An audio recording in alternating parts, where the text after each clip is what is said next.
दिखाया गया कंटेंट जन जागरूकता के लिए एक नाटकीय रूपांतरण है। दर्शकों को विवेक से काम लेने की सलाह दी जाती है। किसी भी स्वास्थ्य समस्या के लिए कृपया उचित चिकित्सा सलाह लें। मीटिंग में अचानक खांसी और पसीना। 48 साल के अधिकारी की हार्ट अटैक से मौत। सचिवालय में एक दिन एक महत्वपूर्ण बैठक चल रही थी।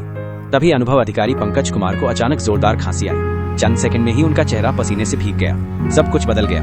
अस्पताल पहुंचते ही डॉक्टरों ने उन्हें मृत घोषित कर दिया। 48 साल की उम्र, एक झटके में सब कुछ खत्म हो गया। हार्ट अटैक कभी भी कहीं भी आ सकता है, इसलिए होल्टर टेस्ट करवाना जरूरी है। अपना होल्टर टेस्ट आज ही बुक करें। 3000 रुपए क्यों चुकाएं? अपना होल्टर टेस्ट मात्र 600 रुपए में पाएं। हमारे प्रशिक्षित कार्यकारी द्वारा घर पर होल्टर मॉनिटर सेटअप। दिल संभालो, दिनचर्या न बिगाड़ो। अपनी रिपोर्ट 4 घंटे के भीतर प्राप्त करें ऑनलाइन। हमें मिस्ड कॉल दें 9319445999 पर और ज्यादा जानकारी के लिए हमारी वेबसाइट holtersathi.com पर जाएं।